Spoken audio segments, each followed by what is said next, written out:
하나님 말씀 봅니다. 요한계시록 11장 7절로 13절까지 말씀입니다.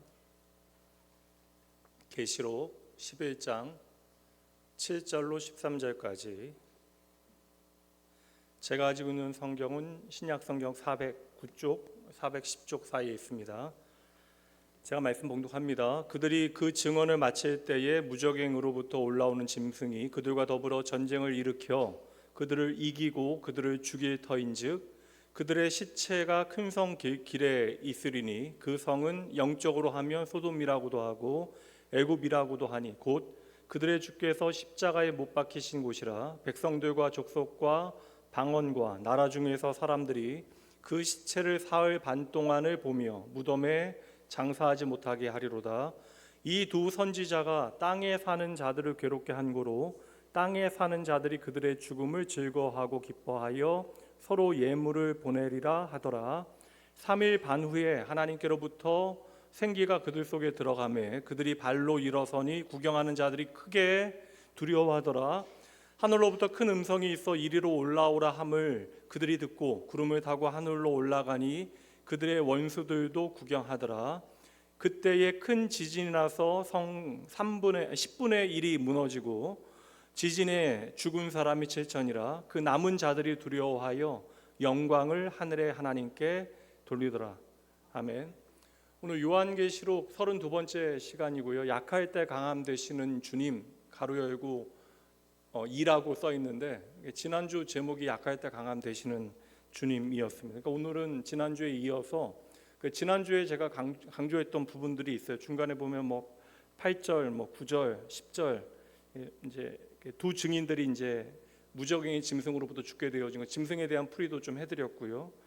장사하지 못하게 하는 것, 그리고 그들의 죽음에 대하여 세상이 어떻게 반응하는가, 그런 것들에 대한 설명을 제가 전반적으로 다 드렸는데 오늘은 지난주에 이어서 조금 더 나누면 좋겠다라고 생각하는 부분을 여러분들과 함께 나누어 보도록 하겠고요. 파트 2 정도로 여러분 생각하시면 됩니다. 2부 정도로요. 그리고 다음 주에 이제 7번째 재앙으로 이제 넘어가도록 합니다. 패턴은 다 똑같아요. 이렇게 세 가지 재앙들이 이어지는데 인, 나팔, 대접. 근데 6번째가 끝나고 멈추게 되어진 그 지점에 우리도 함께 멈춰서 거기에서 하나님께서 요한에게 보이시는 것이 무엇인지 우리가 그것을 좀 주목하여 살펴야 합니다. 그러니까 오늘 부분은 참 중요한 부분입니다. 지난주 말씀 이제 기억 여러분 하십니까? 두 증인에 대해서 말씀을 나눴거든요. 이제 그 두 증인은 두 선지자들이죠. 하나님의 이제 예언의 말씀, 하나님의 계시의 말씀을 전하였던 그 복음을 전하였던 사람들, 그들이 두 증인으로 기록이 되어져 있는데 그 두 증인의 이야기를 통해서 제가 지난주 말씀드리는 것은 우리가 예수의 복음을 따라 믿음을 살아내는 것은 결코 세상 가운데 녹록지 않다. 이것은 영적 전쟁과 같은 것이다. 그래서 성도들은 세상 가운데, 예수를 믿는 사람들은 세상 가운데 때로는 짓밟히는 것처럼 보여지는 순간들이 있고 때로는 또 완전히 실패한 것처럼 여겨지는 순간들이 있다라는 것이죠. 그것을 오늘 본문의 말씀에서 죽음으로 설명하는 거예요. 버리워지는 것으로. 왜 그렇겠어요, 여러분? 세상은 그냥 착한 교회 다니는 사람들, 좋은 일 하는 교회 다니는 사람들, 그들은 좋아하지만 세상은 결코 예수 그리스도의 십자가의 복음을 인정할 수 없기 때문에 언제든지 세상과 복음은 충돌할 수밖에 없어요. 그래서 그 복음을 전하는 삶은 세상 가운데 인정받을 수 없다. 그러니 우리는 끊임없이 그 복음을 살아내매 있어 때로는 밟히는 삶, 때로는 실패하는 것처럼 보이는 삶을 살 수도 있다. 이게 지난 말씀이었어요. 그런데 여기서 끝나는 것이 아니라 하나님께서는 그 약함 가운데 당신의 능력을 드러내신다. 바울 사도가 뭐라고 고백해요? 내 약한 데서 온전하여진다. 능력이라고 하는 것은 나의 약함을 통하여 온전하여진다. 그래서 사람은요, 내 인생의 어떠한 한계를 경험하게 되어질 때에 하나님의 도움밖에는 구할 것이 없다라는 사실을 절감하게 되어져요. 그러니까 말로는 누구나 여러분 겸손이라고 하는 덕을 배울 수 있습니다. 그리고 우리가 여유 있을 때는 그 겸손을 교양으로 살아낼 수 있어요. 그런데 여러분 내가 이렇게 위기에 도달하게 되어지면 사실 겸손이라고 하는 덕은 우리 가운데 일하지 못해요. 그래서 예수를 믿는 저와 여러분이 어떻게 우리의 인생을 살아가야 할 것인가, 복음을 이제 받은 사람들은 그들의 삶이 어떠하여야 하는가, 이제 그것에 대한 너무나 분명한 답이 오늘 본문의 말씀에 달려 있거든요. 그래서 요한 사도는 지금 환상을 보는데 심판의 장면 가운데 하나님께서는 갑자기 모든 심판을 멈추시고, 그러니까 사실 이게 시간적인 순서가 아니니까요. 6번의 그 나팔이 울려 퍼질 때마다 이 땅에 임하였던 그 재앙, 그 모든 재앙이 멈추게 되어지고 하나님께서는 한 장면을 우리에게 보여주시는데, 세상을 뒤흔드는 이러한 재앙 가운데 난데없이 두 사람이 등장을 하죠. 그들은 이제 그 두 사람은 이름도 전혀 알 수 없는, 이름 없이 불리어지는 두 증인이라고 오늘 본문의 말씀이 이야기해주고 있습니다.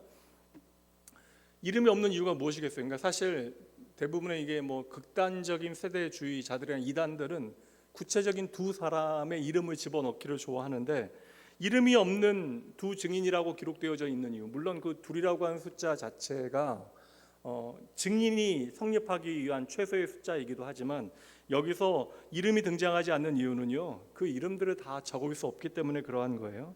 그래서 이들은 지금 단순한 인물들이 아닙니다. 지난주 열심히 저와 여러분이 살폈는데, 괜찮아요? 영상 괜찮아졌어요? 이 지난주에 살핀 게 뭐예요? 두 증인은 바로 두 선지자이고, 이 두 증인이 하나님의 마음을 전하는 선지자이며, 그러므로 이 두 증인은 이 땅의 교회들이다. 그래서 이 땅의 교회들, 예수 그리스도의 피값을 통하여 당신의 백성 되어진 저와 여러분이 바로 두 증인이 되어지는 것입니다. 그럼 그 두 증인의 여러분 감정이입을 하셔야 돼요. 우리의 모습이니까. 그럼 이들의 삶이 어떠한가를 여러분 보셔야 되는데, 이들은 세상과 싸우지만 세상을 힘으로 정복하지 않아요. 그리고 권력을 잡지도 아니합니다. 그리고 세상의 인정을 받으려고 애쓰지도 않아요. 그러니까 저는 사실 교회가 어떤 권력 구조 안에 들어가는, 그러니까 절대적인 불의에 항거하기 위해서 교회가 일어나는 것, 그러니까 신사참배를 반대하고 또 신사참배에 무릎 꿇었던 성도들이 회개하고 돌아오는, 이런 것들은 반드시 있어야 되는 일이지만, 교회가 어떠한 세상의 인정을 갈망하거나 권력을 잡고자 하는 것은 여러분 십자가의 도와는 전혀 상관없는 거예요. 그러니까 제가 여기에 일말의 가능성이라도 발견할 수 있다면 저도 나름 그냥 인정해드리고, 그냥 그 노력에 대해서, 물론 그 노력이 진실한 것인지 아닌지도 확인할 수 없지만, 이게 그런데 교회가 세상의 권력을 잡아야 된다? 교회가 힘을 가져서 끽소리도 못하게 우리가 주장하는 것을 이루어내야 한다? 이거는 성경의 가르침과 너무나 배치하는 것이라, 제가 아무리 설교자로 말씀 사역자로 그것을 인정해 드리려고 해도 인정해 드릴 수가 없는 것이죠. 도리어 교회는요, 세상과 함께 갈 수 없는 거예요. 그리고 세상에 힘이 없습니다. 그리고 권력이 없어요. 그래서 결국에는 뭐예요? 오늘 본문의 말씀이 두 증인은 어떻게 됩니까? 여러분 어떻게 되죠? 죽임당하잖아요. 그 죽음에 대해서 보통 그 죽음의 현장 앞에서 모든 사람들이 숙연해지는데, 도리어 그 죽음에 대해 세상은 뭐라고 이야기해요? 조롱하게 되어져요. 세상은 되레 그들의 죽음을 즐거워합니다. 지난주 말씀드렸죠. 왜요? 그들이 전하는 복음이요, 어둠 가운데 있는 그들의 마음을 괴롭혔기 때문에. 그래서 그들은 이 두 증인의 죽음을 즐거워하고, 심지어 무슨 일까지 해요, 여러분? 선물까지 주고받게 되어집니다. 근데 여러분, 이 장면 낯설지 않아야 돼요. 이 장면을 우리는 너무나 잘 알고 있습니다. 이 장면이 사실 저와 여러분이 오늘 이 자리에 있는 이유인데, 이 장면을 보면서 어떠한 장면이 떠올라요? 예수 그리스도의 삶이 떠오르잖아요. 그분의 십자가가 보이잖아요. 그러니까 예수 그리스도께서는 당신의 십자가를 통하여 저와 여러분을 구원하시고, 너희도 이 길을 걸어라. 그러니까 아예 좁은 문을 통과해서 좁은 길을 나와 함께 걷자라고 초청하시잖아요. 그러니까 그 사람들, 예수 그리스도와 함께 그분의 길을 걷는 사람들을 오늘 말씀에서는 두 증인이라고 이야기하는 것이고, 그것이 바로 주의 피값으로 사신 주의 몸된 교회, 저와 여러분인 것입니다. 오후 예배 졸리시잖아요. 그러니까 제가 이렇게 졸린 얼굴 한두 명이 보이면 목소리가 커져. 그럼 제 성대가 나빠져요. 지금 더 나빠지면 안 되는 상태이기 때문에 여러분 양옆에 있는 분들과 함께 당신이 두 증인입니다 라고 이야기하죠. 그러니까 이런 걸 좀 안 해도 되면 좋겠습니다. 여러분들의 초롱초롱한 눈을 보면서 오늘 본문의 말씀 보도록 할게요. 8절 말씀 봅니다. 이게 중요한데, 찬양 열심히 하셨으면 더 말씀 잘 들으셔야 돼요. 찬양 열심히 하시고 이제 짐 빠져서 이 시간 좀 쉬시면 안 됩니다. 8절 말씀 봅니다. 함께 읽어볼게요. 시작. 그들의 시체가 큰 성 길에 있으리니 그 성은 영적으로 하면 소돔이라고도 하고 애굽이라고도 하니 곧 그들의 주께서 십자가에 못 박히신 곳이라. 여기 이제 도식을 여러분 좀 잘 보셔야 하는데, 큰 성이 뭐라고 이야기, 정리를 너무 잘해주셔서 놀랐네. 큰 성이 뭐라고 이야기하고 있어요? 소돔과 애굽이라고 되어 있어요. 근데 큰 성이 소돔과 애굽인데 더 놀라운 건 뭐예요? 이곳이 바로 주께서 십자가에 못 박히신 곳이다라고 아예 성경은 이렇게 명시적으로 우리에게 밝히고 있다는, 이건 변할 수 없는 도식이에요. 이게 너무나 얼마나 놀라워요. 큰 성은 소돔과 애굽, 그러니까 두 증인의 죽음을 즐거워하고 선물까지 주고 받는 사람들이 살고 있는 곳이 큰 성. 큰 성은 바로 영적으로는 소돔과 애굽인데 이곳은 주께서 십자가에 못 박히신 곳이다. 그래서 성경을 아예 그 큰 성을 소돔과 애굽이라고 부르게 되어져요. 소돔은 여러분 아시잖아요. 뭐 소돔 고모라, 절대적인 타락의 멸망의 도시. 사실 근데 저는 소돔과 고모라가 이 시대보다 더 타락한 도시일까?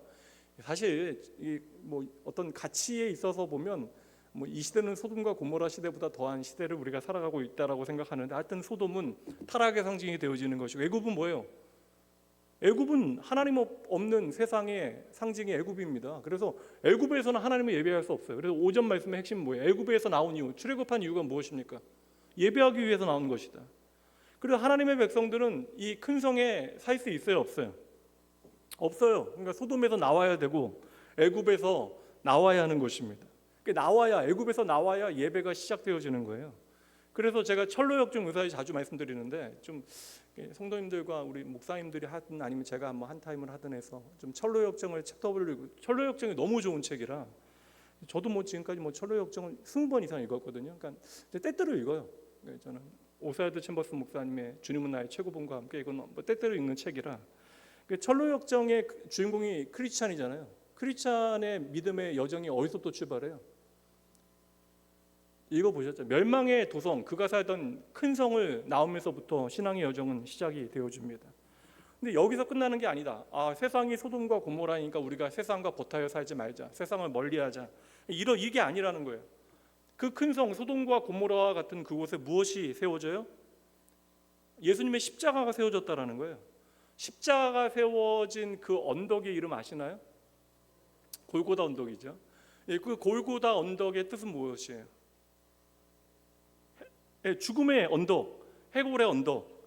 그러니까 다시 말하면 그 골고다, 예수님의 십자가가 세워진 그곳은 죽음의 자리가 되어지고 생명이 없는 자리였다라는 거예요. 근데 그 죽음의 자리에서 저주의 나무에 달리신 예수님께서 피를 흘려 죽임당하게 되어져요. 근데 놀라운 게 뭐예요? 예수님께서 그 죽음의 나무에, 저주의 나무에 달려 흘리신 그 피가 그 땅을, 죽음의 땅을 생명의 땅으로 바꾸어 놓았다. 이게 복음이잖아요.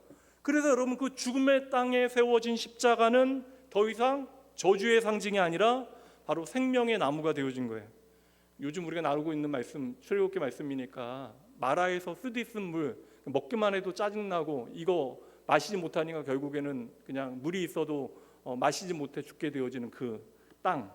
그 마라의 샘물이 한 나무 조각이 들어감으로 인하여 마실 수 있는 생명의 물, 단물이 되어지는 것이죠. 그래서 지시적으로 그 당시의 사람들은 몰랐겠지만 이 사건을 통하여 저와 여러분에게 저주의 나무에 달리어 그 피를 통하여 우리를 사신 생명의 물을 마실 수 있도록 생명의 물이 되어주신 예수 그리스도를 바라볼 수 있도록 이 사건을 기록하여 우리에게 보여주고 있는 것입니다. 그래서 성경은 우리에게 말씀하고 있는 거예요. 이 땅이 바로 그 자리이다. 이 세상은 분명 소돔이고 애굽입니다.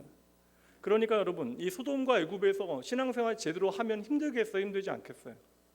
힘든 게 너무나 당연합니다. 복음의 가치를 우리의 삶에 살아내는 것이 얼마나 어려운 문제예요. 그러니까 적당히 살면 어렵지 않아요. 그래서 신앙생활 하는 사람들이 대부분 적당히 살아가는 이유가 그냥 어렵지 않은 것이 우리에게는 평안하게 느껴지니까. 근데 그 느낌이라고 하는 것은 여러분, 이게 본질이 아니라고요. 진짜가 아니라고. 제가 항상 뭐 제 가족들하고도 이야기하는 것인데, 느낌이라는 게 있잖아요. 느낌이라는 게. 저도요, 이게 토요일 날 갑자기 어떤 좀 일들이 있고 좀 그러면 설교 준비할 기분이 아니에요. 그렇다고 준비 안 하면 안 되잖아요. 뭐 모든 에너지를 저는 주일날 이렇게 여러분들에게 이렇게 제대로 설교를 하기 위해서 컨디션도 좀 맞추고, 뭔가 좀 아내한테 잘못한 일이 있으면 토요일 날은 늦게 들어가고, 왜냐하면 얼굴 보면 혼나게 되니까. 농담은요, 여러분. 제 아내는 저를 혼내지 않습니다. 괜한 얘기해서 또 혼나면 안 되니까. 예수를 좀 제대로 믿기 시작하면 우리의 인생은 그래서 여러분 힘든 게 당연한 거예요. 그리고 참을 일 많으니까, 우리가 예수 믿는 사람이니까, 그러니까 억울해지는 것도 당연해요. 참으면서 그게 아무렇지 않은 사람은 사람이 아닙니다, 여러분. 그리고 우리가 우리의 신앙에 대해서 세상 가운데 이해받는 것이 여러분 쉬운 일이겠어요? 왜 그럴 수밖에 없습니까? 우리는 이미 예수님께서 십자가에 못 박히신 그 십자가 세워진 소돔과 고모라에서 살고 있기 때문에. 그래서 오늘 본문의 말씀의 두 증인의 마지막은 무엇이에요? 죽음처럼 보여져요. 세상에서 죽임을 당합니다. 심지어 죽임 당했는데 인간적인 도리조차도 마땅히 받지 못해요. 길거리에 버려지고 장사도 지내지 못하게 합니다. 큰 성에 사는 사람들은 심지어 그 죽음을 기뻐하며 잔치까지 벌이게 되어지는 것이죠. 이게 무엇일까? 이게 교회를 향한 세상의 어떤 관점과 시선이 아닐까? 여러분, 세상 사람들이, 그러니까 하나님 없는 사람들이 저와 여러분의 신앙생활에 대해서 어떻게 바라볼까요?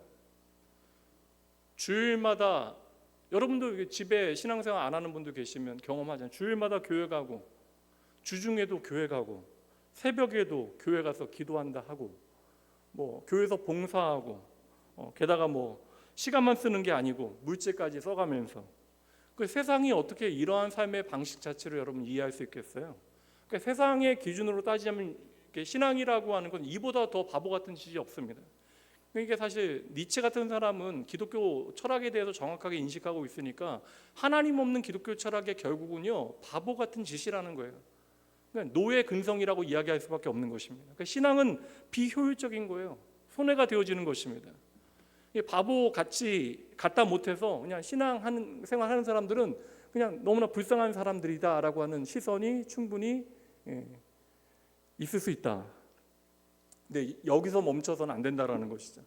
여러분, 이 땅이 나를 이해하지 못하는 소돔이다. 나를 핍박하는 소돔이다.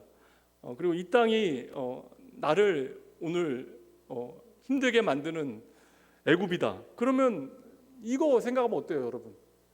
지치잖아요. 우린 낙심하잖아요. 빨리 소돔과 애굽을 떠나고 싶잖아요. 도망가고 싶잖아요.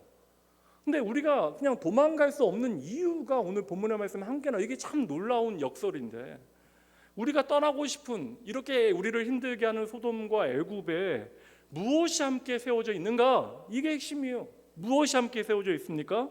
십자가. 이게 여러분 오늘 역설적 진리예요. 그래서 여러분, 십자가는 단순한 사건이 아닙니다. 십자가를 이벤트로 이해하시는 분들이 많이 있는데, 십자가는 여러분 사건이 아니라 우리의 존재를 바꿔놓은 하나님의 일하심의 결과이고, 그리고 우리의 삶의 방식이 바로 십자가입니다. 그러니까 우리 주 예수 그리스도는 세상의 힘으로 세상을 이기신 게 아니에요. 예수님은 세상을 십자가에서 이기셨으면 여러분 믿으시죠? 여러분, 예수님께서 세상을 이기신 십자가의 방법은 세상의 힘으로 이기신 거예요? 아니잖아요. 십자가에서 죽으심으로, 오늘 두 증인과 같이 그냥 죽으심으로 이기신 거예요. 이게 복음이잖아요. 그리고 성경은 우리에게 말씀합니다. 너희들도 그 길을 걸어가야 한다. 너희들도 그 길을 가야 한다. 이게 바로 제자도 아닙니까? 그래서 성도의 삶은 무엇이에요? 세상에서만 인정받는 것이 전부가 되어주면 안 된다. 그러니까 성도는 세상에서 인정받아서는 안 된다. 이게 아닙니다. 저는 대래 이 생각하거든요. 예수 믿는 사람들이 정직한 최선을 다하잖아요. 정직한 최선을 다하면, 최선을 다하면서 정직하지 않은 사람들이 조금 앞서가는 것처럼 보일 수 있지만, 정직한 최선은 결국 여러분 인정받을 수밖에 없어요. 그러니까 정직한 최선이 계속되어지면 그 정직한 최선의 열매는 반드시 맺혀지게 되어집니다. 대부분의 사람들이 정직한 최선을 다하다가 낙심하게 되어지니까 그 정직한 최선을 포기하게 되고, 그러니까 열심히만 사는 거예요. 근데 정직한 최선을 하나님 믿고 열심히 살아내는 사람들은 결국 세상의 인정을 받을 수 있다는 거예요. 그 세상에서 성공할 수도 있다는 것입니다. 근데 세상에서 인정받고 세상에서 성공하지만 그 삶은 반드시 무엇이 그 위에 세워져야 돼요? 십자가가 세워져야 한다는 거예요. 그러니까 우리가 세상에서 인정받고 성공한다 할지라도 그 삶은 십자가를 짊어지는 삶이어야 한다. 이게 전제가 되어지는 거예요. 그래서 우리가 세상에서 성공해서 힘을 갖게 되어진다 할지라도 그냥 교양으로 있는 사람의 여유로 겸손하여지고 좋은 매너를 갖추는 것이 신앙이 아니라 내가 기꺼이 알면서도 힘이 있는데도 불구하고 손해를 감수하는 것, 기꺼이 내가 나의 권리를 찾을 수도 있지만 내 권리를 포기하는 것, 생명을 위하여. 이게 여러분 멋지고 고상한 크리스찬의 삶이 되어지는 것이죠. 다 알면서도 여러분 당해주는 거, 이러한 여유가 얼마나 멋있는 삶이에요. 멋져 보이지 않으니까 이게 문제인데. 근데 여러분 여기까지 여러분 안 된다, 난 그래도 못하겠다, 그럼 여기까지 가야 돼. 다음까지 가야 돼. 그럼 이 십자가의 끝이 무엇이냐? 그냥 죽는 게 끝이에요 여러분? 십자가의 끝은 무엇이에요 여러분? 부활이잖아요, 부활. 그래서 두 증인의 이야기는요, 죽음으로 시작되어지지만 그 죽음이 끝이 아니라 그 죽음이 시작이 되어져서 부활로 증거되어지는 거예요. 사랑하는 나온교회 성도 여러분, 혹시 여러분의 삶이 조금 힘드세요? 저는 근데 이 생각도 해요. 우리가 꼭 복음을 위해서 구체적으로 어떠한 일들을 해서 복음을 전하거나 아니면 하나님을 향하여 헌신하거나 뭐 이런저런 희생을 감수하면서 우리의 삶에 다가오는 그런 어려움뿐만 아니라 우리가 신앙생활을 하면서 우리의 삶이 고단하고 어려운 일을 기꺼이 받아들이는 것도 저는 복음을 위한 삶이라고 생각하거든요. 왜냐하면 예수 잘 믿고 신앙생활 열심히 하면 내 삶이 세상에서 좀 더 잘 되어야 될 것 같은데, 그렇지 않음에도 불구하고 하나님의 선하신 뜻이 있다라고 하는 것을 우리가 신뢰하는 거, 이게 저는 이게 십자가로 인하여 우리의 삶에 주어지는 성도의 삶의 어떠한 이야기가 아닐까.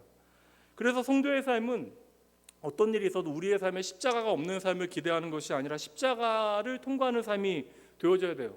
그리고 십자가를 통과하게 되어질 때 반드시 우리에게 무엇이 주어져요? 부활이 주어지는 거예요. 부활의 능력이 우리의 삶에 주어지는 것입니다. 그래서 오늘 본문의 말씀의 마지막으로 어떤 내용이 나오냐면 십자가의 길을 살아가는 성도들에게, 십자가의 길은 힘들다, 고되다, 어렵다. 근데 십자가의 길을 살아가는 성도들에게 하나님께서 어떠한 능력도 주지 아니하시는가? 아니다라는 거 우리가 알고 있잖아요. 그러니까 우리 생각에는 골리앗 앞에 나가서 싸우는, 골리앗이라고 하는 세상의 거인들과 우리가 맞서서 믿음을 싸워내기 위해서 적어도 내 손에 짱돌이라도 좀 있어야 될 거 아닙니까? 그런 생각 하게 되잖아요. 그렇다면 오늘 본문의 말씀이 우리에게 보여주고 있는 십자가의 길을 걸어가고자 애쓰는 주의 자녀들에게 하나님께서는 어떠한 능력을 주시는가? 주신다. 이게 3절 말씀이거든요. 보세요. 이게 정말 중요한 말씀이에요. 제가 오늘 마지막 내용으로 여러분들과 이 내용을 좀 마지막이라고 하는 것, 이것을 좀 자세히 풀어드린다라는 거예요. 마무리한다는 얘기가 아닙니다. 헛된 기대를 가지실까 봐. 3절 보시죠. 이 능력이 무엇인가? 내가 나의 두 증인에게 권세를 주리니 그들이 굵은 베옷을 입고 1260일을 예언하리라. 이 구절 여러분 놓치시면 안 됩니다. 증인들에게 뭘 주신다고요? 권세를 주신다. 근데 이 권세는 우리가 생각하는 권세와 다르다는 것이 문제예요. 그래서 여러분 이것을 잘 이해하셔야 합니다. 그래서 저는 이해는 돼요. 과정상의 문제에서 내가 하나님 좀 축복 받아야 돈도 있어야 하나님 일을 할 거 아닙니까? 돈으로 하나님 일하게 하시려고 하면 여러분 안 쓰시는 게 훨씬 더 돈 여러분들한테 주셔서 일하시기보다 여기 하이닉스 사장님이나 삼성 회장님이나 그런 분들 예수 믿게 하는 게 훨씬 더 효과적이죠. 그러니까 여러분 이게 충분히 저는 공감이 되긴 하지만 세상의 권세라고 하는 것은 눈에 보이는 힘이잖아요. 그러니까 서로 영향을 주고받을 수 있는 어떠한 힘. 그러니까 돈이 되어졌건 지위가 되어졌건 어떠한 명예가 되어졌건 영향력이잖아요. 그러니까 사람을 움직일 수 있는 힘이 바로 권세입니다. 말 한마디에 내가 아무 말도 하지 않아도 내 눈빛에 따라 이제 사람들이 이리저리 움직이는, 그렇게 움직일 수 있게 만드는 힘을 권세라고 세상은 이해를 하죠. 그러니까 쉽게 얘기하면 세상의 권세는 모든 사람들이 두려워하지만 모든 사람들이 갈망하고 원하는 것이 바로 세상의 권세예요. 그런데 이 세상의 권세로 하나님께 우리에게 주시는 권세를 이해하게 되어지면 우리가 하나님께 우리에게 주시는 권세를 전혀 사용하지 못하게 되어지는 것입니다. 하나님께서 우리에게 주시는 권세가 있는데 3절 말씀을 보면 그 권세를 전혀 다른 모양으로 우리에게 그려주고 있는데 이 권세를 우리 목사님께서 색깔까지 바꿔서 표현해 주셨어요. 이 권세가 바로 뭐예요? 옷을 입는 건데 무슨 옷을 입는 거예요? 붉은 베옷을 입은 것이 권세이다. 이스라엘 사람들이 언제 굵은 베옷을 입었느냐? 아시죠? 회개할 때 입는 옷이에요. 이건 슬픔의 옷이에요. 슬픔. 내가 하나님 앞에 결코 나아갈 수 없는 죄인이라고 하는 사실을 깨닫게 되어지는 슬픔의 옷, 그리고 자기 부인의 옷, 나에게는 답이 없다라는 사실을 인정하게 만드는 옷. 그러니까 이게 뭐예요, 여러분? 성도들에게 권세를 주시는데 그 권세는 옷을 입는 거래요. 그 옷은 무슨 옷을 입는 거예요? 굵은 베옷을 입는 것이다. 이것이 당신의 교회들, 두 증인, 두 선지자의 권세가 되어지는 것이다. 그래서 하나님께서는요, 저와 여러분이 복음을 살아내는데 세상을 누를 수 있는 힘을 주시는 것이 아니라는 거예요. 도리어 하나님의 방식으로 세상을 이길 수 있도록 우리에게 굵은 베옷을 입혀주신다. 굵은 베옷을 입고 해야 되는 일은 뭐라고, 여러분? 회개하는 거예요. 그러니까 성도의 능력은 회개하는 삶에 있는 거예요. 끊임없이 하나님 앞에 낮아지는 삶입니다. 하나님 앞에 무릎 꿇는 삶이 바로 성도의 능력이 되어지는 거예요. 그래서 성도의 권세는 예수님께서도 이야기하셨잖아요. 으뜸이 되려고 하면 앞에서 알짱알짱 거리면 안 된다라는 거예요. 가장 밑자리로 너희가 가야 한다. 이것은 단지 자리에 대한, 포지션에 대한 이야기가 아니에요. 자세에 대한 것입니다. 성도의 권세는 여러분 높아지려고 하는 것이 아니라 낮아질 수 있는 권세예요. 내가 높아질 수 있는 세상에 힘이 있다 할지라도 기꺼이 낮아지는 자리를 선택하는 것이 성도의 권세이다. 근데 우리가 이 주님의 말씀을 그냥 이상적인 말씀으로만 받아들이니까 이러한 삶을 이 세상에서 우리가 살아내지 못하는 거예요. 여기서만 끝나면 안 되니까, 그래서 말씀에 5장 6장 5절과 6절 말씀에 보면 차례대로 이제 설명을 합니다. 이 권세, 굵은 베옷을 입고 낮아지는 삶이 어떠한 것인가. 5절부터 볼게요. 만일 누구든지 그들을 해하고자 하면 그들의 입에서 불이 나와서 그들의 원수를 삼켜 버릴 것이요, 누구든지 그들을 해하고자 하면 반드시 그와 같이 죽음을 당하리라. 두 증인의 입에서 뭐가 나와요? 불이 나온다. 그러니까 이게 보면 문맥 가운데 여러분, 이걸 다 문자적으로 해석하게 되어지면 진짜 불이 나와야 돼요. 이게 숫자나 그런 것들이 다 상징이라고 하는 걸 외면하지 마시라고요. 입에서 불이 나와서 원수를 삼킨다. 그러니까 우리에게 권세를 주셔서 우리는 죽는 것처럼 보이지만 그게 아니라는 거예요. 원수를 대적하여 승리하게 하신다라는 것입니다. 그래서 입에서 불이 나오는 것이 무엇인가? 성경은 이 말씀에 대해 스스로 해석하는데요. 예레미야 소선지서 가보도록, 예레미야 5장 14절 말씀 보도록 합니다. 함께 읽어봅니다. 그러므로 만군의 하나님 여호와께서 이와 같이 말씀하시느니라. 너희가 이 말을 하였은즉 볼지어다 내가 내 입에 있는 뭐라고요? 나의 말을 불이 되게 하고 이 백성을 나무가 되게 하여 불사르리라. 하나님의 심판에 대한 말씀이거든요. 그러니까 여러분, 성도의 입에서, 두 증인의 입에서 나오는 불은 뭐예요, 여러분? 하나님의 말씀이라는 거예요. 그래서 저와 여러분은 무엇으로 싸워야 돼요? 말로 싸우는 거예요, 말로. 그러니까 교회 다니는 사람들이 말을 잘하는 것은 당연한데 이 말은 나의 말이 아니라 누구의 말이요? 하나님의 말, 하나님의 말씀으로 우리는 싸워야 하는 것이죠. 여기까지는 어렵지 않죠. 그럼 6절 말씀 보도록 합니다. 그들이 권능을 가지고 하늘을 닫아 그 예언을 하는 날 동안 비가 오지 못하게 하고, 또 권능을 가지고 물을 피로 변하게 하고 아무 때든지 원하는 대로 여러 가지 재앙으로 땅을 치리로다. 이게 하늘을 닫아 비가 못하게 하는 거, 엘리야 스토리잖아요. 그리고 물이 피로 변하게 되어지고 여러 가지 재앙으로 땅을 치는 거, 이거 모세의 이야기잖아요, 출애굽기에. 왜 이러한 이야기, 엘리야와 모세의 이야기를 가지고 왔을까? 지난주 말씀드렸잖아요. 교회는 이러한 싸움을 싸워내야 한다는 거예요. 세상 권세와 이러한 싸움을 우리는 해야 하기 때문에 엘리야와 모세와 같은 싸움을 우리는 해야 한다는 거예요. 그러니까 성도의 권세는 여러분 기적을 일으키는 능력이 아니라 입에서는 불이 나와야 돼요. 우리가 싸울 무기, 입에서는 불이 나와야 돼요. 무엇을 붙잡아야 해요? 성도는 말씀을 붙잡아야 돼요. 그리고 옷을 입어요. 무엇을 입고요? 굵은 베옷을 입고 회개하는 거예요. 그러니까 말씀을 우리의 삶의 중심에 두면 우리는 하나님 앞에 그 말씀을 비추어 먼저 내가 회개하는 삶을 살아가게 되어져요. 그러니까 하나님의 말씀을 붙들고 하나님 앞에 회개하는 삶, 이것이 저와 여러분으로 하여금 하나님 앞에 끊임없이 서게 만드는 능력이 되어지는 것이다. 그리고 이러한 권세는 특정한 몇몇의 사람들에게만 주어지는 것이 아니라 예수 그리스도 통하여 하나님의 백성 되어진 저와 여러분 모두에게 주어진 것입니다. 그러니까 여러분의 입에서는 다 불이 나와야 된다고, 하나님의 말씀이 나와야 된다고. 그리고 그 말씀이 살아있어 일하기 시작하면 가장 먼저 우리가 굵은 베옷을 입고 하나님 앞에 회개하는 삶을 살아가게 되어져요. 그래서 여러분, 그리스도인이 되어진다라고 하는 것은 누군가를 향하여 정죄하고 판단하고 미워하지 않을 수 있는 능력이 주어진다라는 거예요.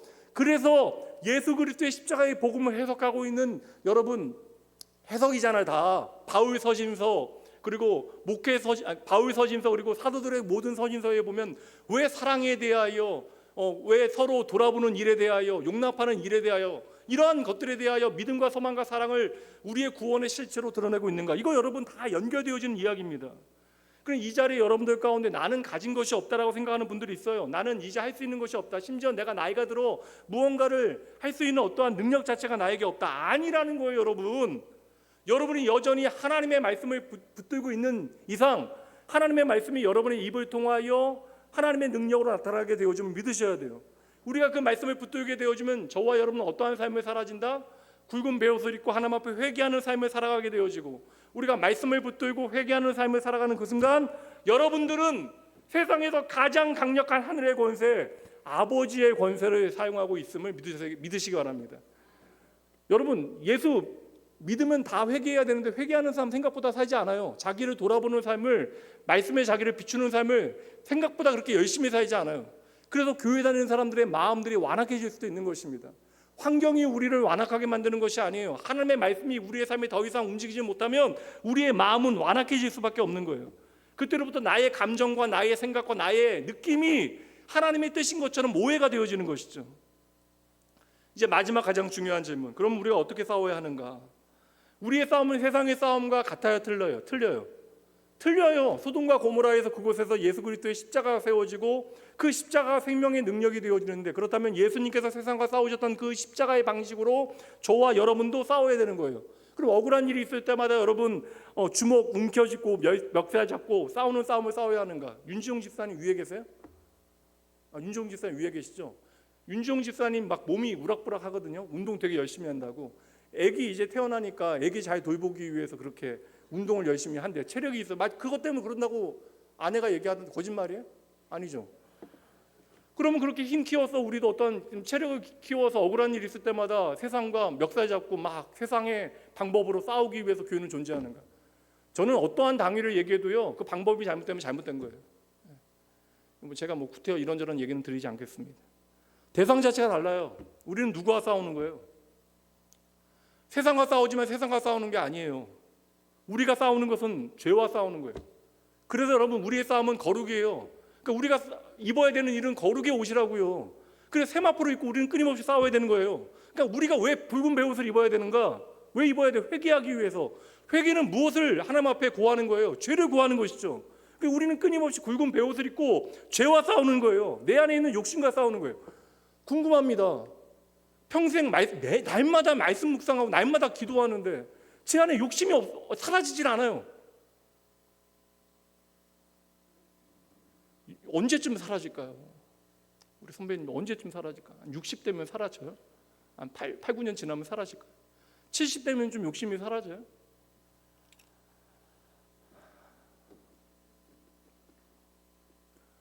여러분, 오늘도 우리는요, 내가 끊임없이 하나님을 대신하려고 하잖아요. 이게 죄잖아요. 그러니까 하나님을 대신하려고 하는 우리의 내 안에 있는 자아와 끊임없이 싸우는 거예요. 그럼 어떻게 싸우는가? 미움으로 싸우지 않는 거예요. 여러분, 그래서 예수를 믿는 것은요, 죄책감으로부터도 자유하는 거예요. 내가 죄인이라는 사실을 인정하되 죄책감으로 자유. 그러니까 나를 미워하지 않는 것이 여러분 신앙입니다. 분노함으로 여러분 싸우지 않는 거예요. 제가 사실 목회를 그만하겠다고 마음먹은 적이 여러 번이요. 이런 얘기하면 이제 안 된다고 얘기를 하시는데 사실이긴 하니까. 저는 사실 제가 자격이 없다는 생각에 저를 너무나 좀 몰아붙이고 힘들게 만들었던 시간들이 많거든요. 그러니까 제가 제 안에 생각해 보니까 세상을 향한 분노가, 그러니까 제가 죄인이라는 사실을 깨닫게 되어지니까 저를 향하게 되어지고, 그러니까 세상을 향한 모든 분노가 저를 향하게 되어지니까, 야, 네 같은 게 무슨 목사가 되겠니? 저희 외할머니 마지막 이제 유언이 이제 좋은 목사 되라고 하시는 말씀이셨는데, 근데 저는 좋은 목사가 될 만한 아예 자격이 나에게 없다. 그러니까 끊임없이 그 순간에서 목사가 되어진 후로도 저는 그러니까 제 안에 있는 제 것만 확인하며 살았던 거예요. 여러분, 나에 대해서 여러분 너무 분노하시면 안 돼요. 그리고 세상의 힘으로 힘겨루기 하다가 여러분 너무나 지쳐도 안 되는 것입니다. 오늘 본문, 그래서 다시 한번 답을 드릴게요. 오늘 본문이 너무나 좋은 답은 굵은 베옷을 입어라. 이게 능력이다 이야기하잖아요. 굵은 베옷을 입어라. 굵은 베옷을 입어라. 회개하는 삶을 살아라. 예수님이 답을 완성해 주셨어요. 주님께서 어떻게 십자가에서 싸우셨는가요? 여러분 기억하시면 돼요. 주님께서 십자가에서 달리셔서 욕하는 사람들을 향하여 주님께서도 함께 욕하셨어요? 아니시잖아요. 주님께서 못하셨겠습니까? 하시면 더 무서운, 사실 이런저런 얘기 많이 하셨잖아요. 이해해주지 않는다고 그들과 맞서 여러분 싸우셨어요? 침묵하셨잖아요. 그리고 그들을 용서하시잖아요. 그러니까 저와 여러분의 싸움은요, 사랑으로 싸우는 싸움이어야 합니다. 제일 오래 살았던 사도가 요한인데, 그 요한 사도가 이제 늙어서 하나님께로 돌아가기 전에 그 노구를 이끌고 제자들 앞에서, 교회 앞에서 복음을 전할 때 새로운 좀 가르침을 우리에게 주십시오. 너희는 서로 사랑하라. 이거 항상 알려주셨으니까 또 다른 가르침을 우리에게 주십시오. 너희는 서로 사랑하라. 우리의 싸움은 여러분 사랑으로 싸우는 싸움입니다. 이게 너무나 어려우니까 우리가 포기하는 거예요. 사실 불가능하잖아요. 그러니까 내가 힘을 가져서 힘으로 누르는 것이 훨씬 더 편합니다, 여러분. 찍소리 못하게. 이게 불가능하기 때문에, 사랑으로 싸우는 것이 불가능하기 때문에 하나님께서 우리에게 권세를 주신 거예요. 하늘로부터 내리는 권세가 우리에게 주어질 때 우리는 이 믿음의 싸움을 사랑으로 싸워낼 수 있게 되어지는 것이죠. 그러니까 저와 여러분이 가진 권세는, 그래서 저는 항상 말씀드리지만 낙원교회 안에서는 어떠한 정치 활동 안 됩니다. 그러니까 한 사회의 시민으로 건강한 정치 활동을 하시는 건 좋아요. 어느 당을 지지하건 그것은 아무런 문제가 없는 것입니다. 우리가 선한 양심과 크리스찬의 어떠한 덕을 따라 좋은 선택을 잘 하시면 돼요. 근데 여러분 교회 안에서는 아닙니다. 교회는 어떠한 순간에도 세상 권세와 함께 할 수 있는 자리가 없어요. 우리의 권세는 상대를 이기는 권세가 아니다. 우리의 권세는 상대를 사랑할 수 있는 권세이다. 이거 예수님께서 그냥 대놓고 얘기하시잖아요. 너무나 어려운 말씀. 누구까지도 사랑하라? 원수까지도 사랑하라. 원수까지 사랑하는 말씀이, 내 자식이 원수 같아도 내 자식은 사랑할 수 있으니까, 이제 원수 같은 자식 말고 진짜 여러분의 인생에 다시는 마주하기도 싫은, 저는 그런 얘기 많이 들었고, 예전에 교회에 있을 때 한 권사님께서 교회에서 그 권사님 얼굴만 보면 막 가슴이 너무 뛰어서 교회 못 나오시겠다고. 그럼 뭐라고 얘기해요? 두 분 중에 한 분을 치워드려야 이제 누구는 신앙생활 하실 거 아닙니까? 그러니까 저는 충분히 그런 일들도 벌어질 수 있는 것 같다라는 생각이 들긴 하거든요. 그냥 연약한 인생들이 다양한 가치를 가지고 살아가는 곳이기 때문에 이런저런 이해가 상충하고 갈등이 생기는 자리는 분명히 있겠죠. 근데 저는 원수를 사랑하라, 이거 저와 여러분 돼야 안 돼요? 여러분들은 돼요? 아니 이게 너무 원수를 사랑하는 삶이 이게 돼요, 여러분? 그 낙원교회 정말 천국이어야죠. 원수를 사랑하려면 여러분 어떤 오해도 없어야 돼요. 그리고 나쁜 의도조차도 선의로 해석해야 돼. 이건 정말 불가능한 일입니다. 그래서 여러분 이거 하나님께서 우리에게 주는 권세라는 거예요. 그러니까 저는 늘상 말씀드리지만 저는 이게 가치가 저를 많이 바꿔놨거든요. 이건 제 아내한테 가서 확인하셔도 돼요. 저는 사람들이 그렇게 많이 밉지가 않아요. 잠깐은 믿겠죠. 근데 그 미움이 오래가지 않아요. 그냥 이해가 됩니다. 그냥 그럴 수 있다라고 생각을 해요. 저는 그래서 누군가를 이렇게 미워하지 않고 예전에 너무 미워하고 살아서 이제 30대 교회 안에 있는 사람들도 왜 이렇게 믿고, 저는 장로님들도 미운 사람 너무 많았고, 권사님들도 너무나 미운 사람 많았고, 여기까지만. 근데 제가 하나님의 마음을 조금씩 배워가니까 내 인생에 원수를 만들지 않을 수 있다라는 게 얼마나 이게 감사한 일인가. 저는 이게 정말 경험했거든요. 이게 제가 사실 그렇게 이게 어떻게 표현해야 되지? 오해가 되지 않게 이렇게 아주 넉넉한 사람이 원래 아닌데 예민한 면이 있거든요. 약간 완벽주의도 좀 있었고, 근데 완벽주의와 예민함이라고 하는 것은 사실 나에게만 엄격하지 않고 다른 사람들에게도 엄격할 수 있습니다. 제가 뭐 교육자들한테 좀 뭐 아예 안 엄격한 건 아닌데 잔소리는 많이 안 하거든요. 차인주 목사님, 그렇죠?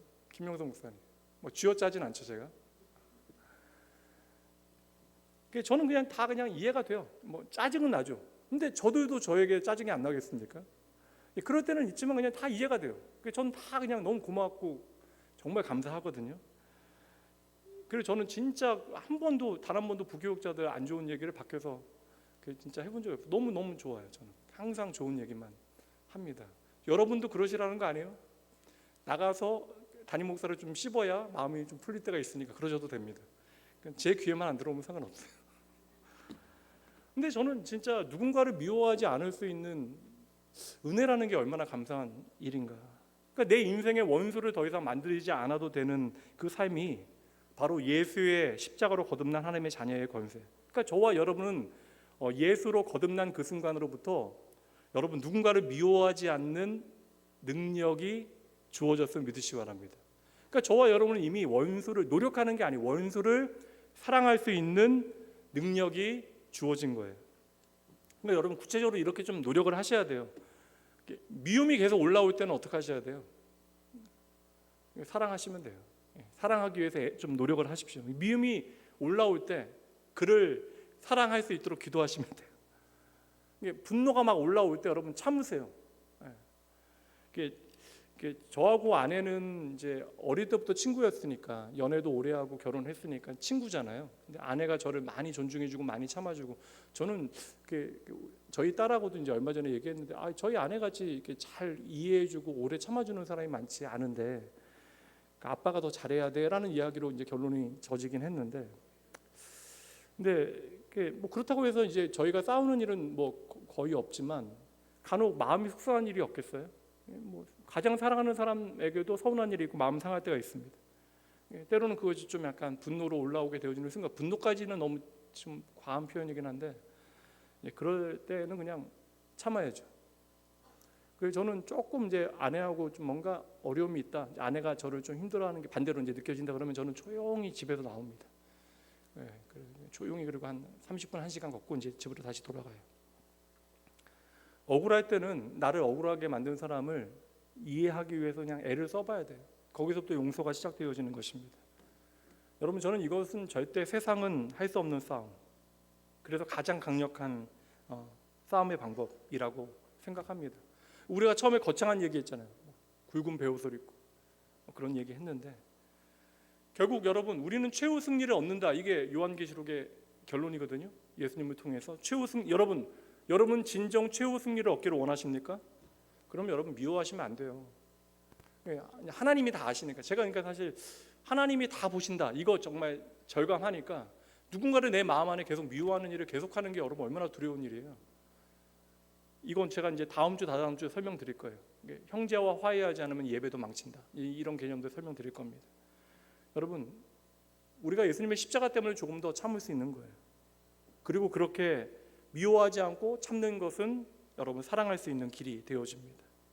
이것이 십자가의 예수 그리스도의 싸움의 방법, 그리고 오늘 이 땅의 교회들이 싸워야 하는 믿음의 싸움이 되어집니다. 오늘 말씀을 이제 한 문장으로 정리하면 이거예요. 우리는 약해서 지는 사람들이 아닙니다. 우리가 약함으로 도리어 이기는 사람들입니다. 세상은 더 강해져야 한다고, 더 많이 가져야 된다고, 더 올라가야 한다고 이야기하잖아요. 근데 주님께서는 끊임없이 더 올라가야 된다고, 더 많이 가져야 한다고, 더 강해져야 한다고 말하는 세상을 향하여, 그리고 그것에 마음을 빼앗기는 저와 여러분을 향하여 너희는 낮아져야 된다, 십자가를 져야 된다, 오늘 내가 너희에게 권세를 주겠다, 이 권세는 굵은 베옷을 입는 것이다. 그러니까 우리가 걸어가는 이 낮아지는 게 너무나 힘들잖아요. 심지어 죽는 것처럼 보이는 그 자리, 그런데 그 자리에 십자가가 세워지고 그 끝에는 무엇이 준비되어져 있습니까? 부활. 성도의 소망, 부활.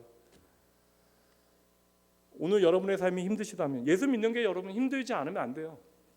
신앙생활이 고단하시다면, 믿음으로 살아가는 것이 버겁다면, 그것 때문에 여러분 너무나 낙심하지 마십시오. 그 길이 바로 십자가의 길이고 그 길의 끝에는 부활의 영광이 여러분을 기다리고 있습니다.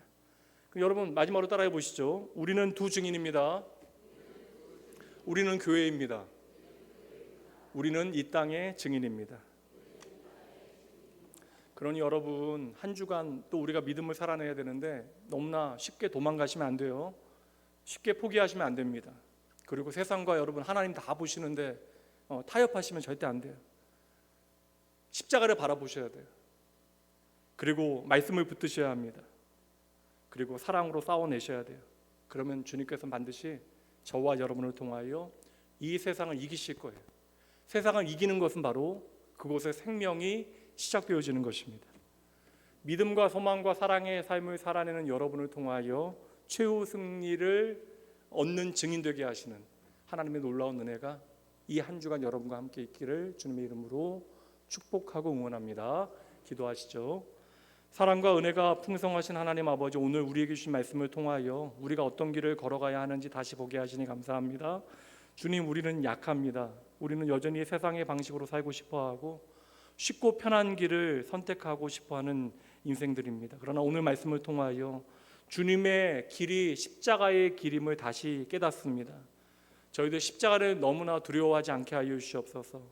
손해를 아버지 무서워하지 않게 하여 주시옵소서. 내가 때때로 신앙을 살아내기 위하여 당하게 되어지는 억울함 가운데 저희들 십자가의 주님 단단히 붙들게 하여 주시옵소서. 오늘 우리에게 주신 권세가 세상을 이기는 능력이 아니라 말씀으로 살고 하나님 앞에 회개하며 살며 사랑으로 그 생명을 증거하는 능력임을 저희들 잊지 않기를 소원합니다. 우리의 입술을 붙들어 주시어 하나님의 말씀이 우리의 삶에 살아 역사하게 하시고 우리의 삶이 그 말씀을 증거하는 통로되게 하여 주시옵소서. 우리 안에 때때로 올라오는 옛사람의 본성들, 미움과 분노와 억울함을 날마다 예수 그리스도의 십자가 앞에 내려놓게 하시고 싸움을 사랑으로 감당할 수 있도록 아버지 저희들로 하여금 조금 더 용서하게 하시고 조금 더 인내하게 하시고 저희들 끝까지 사랑하게 하시옵소서. 오늘도 저희를 두 증인으로 부르시어 우리의 삶을 통하여 그 복음을 증거하시는 분이 하나님이시니 하나님, 오늘 참으로 무겁고 버거운 인생의 시간을 지나가고 있는 아버지와 교인들이 있다면 성령 하나님께서 친히 말씀으로 찾아가 주시어 그 마음을 붙들어 주시고 십자가 끝에 있는 부활의 소망을 다시 믿음으로 바라보게 하여 주시옵소서. 우리의 힘이 아니라 주님의 능력으로 저희를 끝까지 포기하지 아니하고 주님 붙들고 이 믿음의 싸움을 싸워내게 하실 줄 믿고 감사드리며 우리의 생명 되신 그 권세 되신 예수님 이름으로 축복하며 간절히 기도합니다. 이제는 우리를 위하여 십자가를 지시고 약함으로 승리하신 우리 주 예수 그리스도의 은혜와 우리를 끝까지 포기하지 않으시고 십자가의 길로 부르시는 하나님 아버지의 사랑하심, 그리고 우리로 하여금 말씀으로 살게 하시고 사랑으로 싸우게 하시는 성령 하나님의 감화 감동 교통하심이 오늘 십자가의 길을 다시 한번 결단하고 두 증인으로 이 땅을 살아가기로 소망하는 모든 낙원의 성도들, 그리고 이제 다시 시작하는 한 주의 모든 삶의 자리마다 이제부터 영원까지 함께 있을지어다. 아멘. 잠시 기도하시고 평안히 돌아가세요.